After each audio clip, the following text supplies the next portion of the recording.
Assalamualaikum warahmatullahi wabarakatuh. Selamat tengah hari.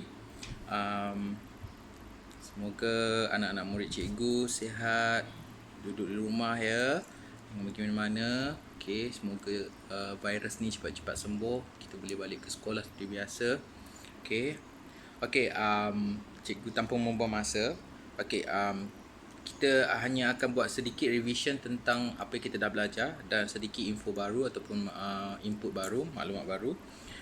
Nanti dah habis topik baru cikgu akan bagi latihan yang berkenaan topik yang kita dah pelajari dan juga kita telah buat ulang kaji. Alright, kita buat ulang kaji sedikit tentang proses perkumuhan dan penyahtinjaan. Masih ingat lagi tak proses perkumuhan?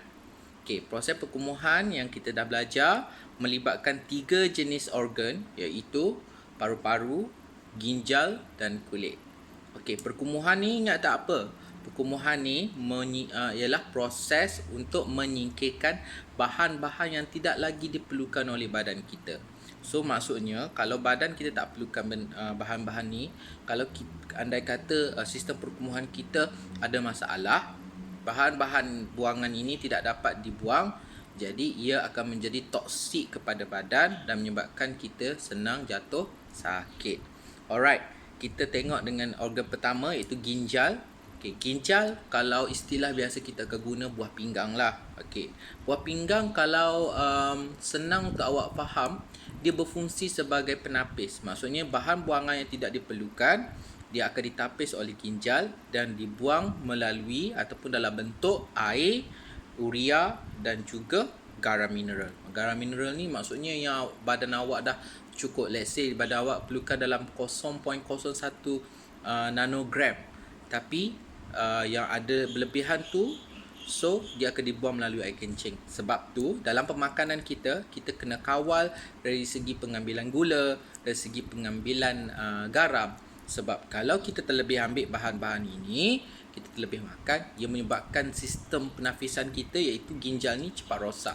Jadi menyebabkan kita kena sakit buah pinggang, so batu karang, itu yang akan menyebabkan penyakit-penyakit tersebut. Sebab tu kita perlu kawal dalam pengambilan gula dan garam serta bahan-bahan yang lain. Maksudnya kita ambil ikut keperluan badan kita sahaja. Alright, seterusnya kulit. Kulit ia akan mengeluarkan bahan seperti air yang berlebihan dan juga garam mineral serta peluh dalam bentuk peluh. Kalau awak perasan kadang-kadang kan peluh menitik mengalir terkena bibir awak kan, rasa masin kan. Sebab apa? Sebab dalam tu ada garam mineral yang tidak lagi diperlukan, tapi dikeluarkan dalam bentuk peluh. Peluh ni bukan keluar dia mengalir macam air daripada kulit awak kan. Dia keluar melalui liang-liang aroma yang terdapat pada kulit awak dalam bentuk lapisan peluh. Biasanya ia keluar bila awak buat kerja berat ataupun buat awak telah melakukan suatu menggunakan tenaga yang terlalu banyak yang diperlukan yang digunakan oleh badan untuk membakar awak punya lemak dan juga menghasilkan peluh. Seterusnya peparu. Peparu merupakan selain pada organ pernafasan, ia juga merupakan organ perkumuhan awak. Awak ingat lagi kan yang melalui peparu kita menyedut udara, menyedut oksigen dan melepaskan ataupun membebaskan gas karbon dioksida. Untuk dari segi perkumuhan, peparu mengeluarkan karbon dioksida, iaitu bahan yang dikumuhkan atau bahan yang disingkirkan pada badan, itu karbon dioksida dan juga uap air. Kalau awak perasan, kalau awak bernafas ataupun menghembuskan nafas di cermin, terbentuk satu lapisan air ataupun satu lapisan macam kabus dekat cermin kan. Itu adalah bentuk uap air yang dibebaskan oleh punya paru-paru lah. Itu sahaja untuk perkumuhan. Seterusnya penyahtinjaan. Penyahtinjaan ialah proses menyingkirkan sisa-sisa makanan. Maksudnya badan awak dah tak guna, sisa-sisa makanan badan awak yang dah dicerna, yang digunakan oleh badan, yang mana tak dicerna, dia akan dikeluarkan melalui proses penyahtinjaan. Dalam penyahtinjaan yang macam cikgu pernah ajar awak, terdapat 3 organ utama yang terlibat, iaitu usus kecil, usus besar dan dubur. Apabila makanan yang awak makan tadi dicerna dalam perut, okey, dan diserap oleh badan, dia akan berpindah ke berpindah kepada usus kecil, dan di usus kecil juga terdapat beberapa penyerapan makanan seperti protein, lemak, vitamin yang diserap oleh dinding usus kecil. Yang tak diserap akan dipindahkan ataupun akan teruskan perjalanan ke usus besar. Di usus besar, sisa makanan tersebut akan dihancurkan ataupun akan dikecilkan dan ditransfer ke dubur dan dikeluarkan melalui dubur dalam bentuk tinja. Okey, yang awak panggil berak, nak pergi berak kan, sikit cikgu nak berak, cikgu nak pergi tandas kan. Okey, itu kita panggil, yang awak buat tu adalah proses penyah tinjaan. Okey. So, untuk new topic, kita akan pergi tentang rangsangan dan gerak balas. Topik ni simple sebab ni adalah salah satu daripada ciri-ciri manusia ataupun ciri-ciri hidup untuk seorang manusia ataupun benda hidup. Iaitu mengalami gerak balas dan juga mengesan rangsangan. Kita tengok dulu apa itu rangsangan, apa itu gerak balas. Rangsangan adalah perubahan ataupun keadaan yang berlaku di sekeliling kita. Sebagai contoh, daripada cuaca pagi sejuk jadi panas ke arah tengah hari. Lepas tu daripada periuk yang di dapur, daripada sejuk mula awak dah buka api jadi panas. Lepas tu daripada awak dah keadaan tak sakit kena sakit.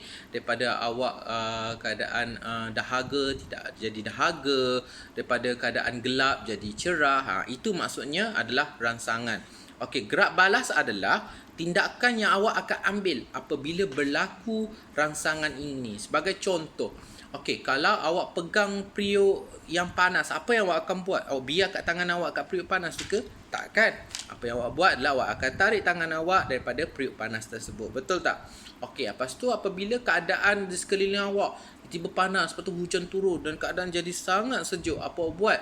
Mungkin awak akan selurkan kipas ataupun awak tutup aircon. Lepas tu mungkin kalau awak tengah tidur, awak akan selimutkan badan awak. Itu adalah tindak balas kita. Maksudnya tindak balas adalah, gerak balas adalah perkara yang kita buat disebabkan oleh rangsangan yang berlaku ataupun perubahan yang berlaku di sekeliling kita. Sama juga kalau macam Amir contohnya Amir pegang ujung pisau tajam kan. So apa, Amir biarkan tangan Amir tercucuk dengan hujung pisau tersebut ke? Takkan. Mesti Amir akan tarik tangan Amir untuk mengelakkan jari Amir terluka. So itulah maksudnya gerak balas. Maksudnya Amir ataupun awak semua mengelakkan diri awak ataupun melakukan tindakan yang berdasarkan apa yang perubahan yang berlaku. Selain daripada itu juga, kalau macam contohnya cuaca panas kan, apa awak buat? Mungkin kalau awak kat rumah awak boleh buka baju. Ataupun kalau awak tengah berjalan, mungkin awak akan sediakan payung. Ataupun cepat-cepat awak cari tempat yang ada aircon. Kalau awak tengah berjalan kawasan shopping mall, mungkin awak pergi tempat yang ada aircon. So, itu adalah tindak balas awak ataupun gerak balas awak apabila mengalami rangsangan tersebut. So, cikgu harap untuk setakat ni kita akan pergi subtopik by subtopik, which is cikgu tak nak bagi terlalu berat sebab kita pun dalam keadaan PKP macam ni. So kita buat sekadar yang mampu. Yang mana tak boleh buat, boleh PM cikgu, ataupun apa yang tidak faham boleh direct minta ayah ataupun mak awak mesej cikgu untuk tanya sebarang soalan. Cikgu harap itu sahaja untuk hari ini. Jadi kalau nanti sekolah dah buka, nanti kita akan sambung dan kita akan buat ulang balik apa yang kita dah belajar supaya awak faham sebetul-betulnya topik ataupun isi kandungan yang kita pelajari untuk tahun 4 ini. Itu sahaja untuk cikgu pada petang ini. Cikgu harap awak semua jaga diri elok-elok, elakkan berada di luar dan cuba kita sama-sama perangi wabak ini sama-sama. Terima kasih. Assalamualaikum warahmatullahi wabarakatuh.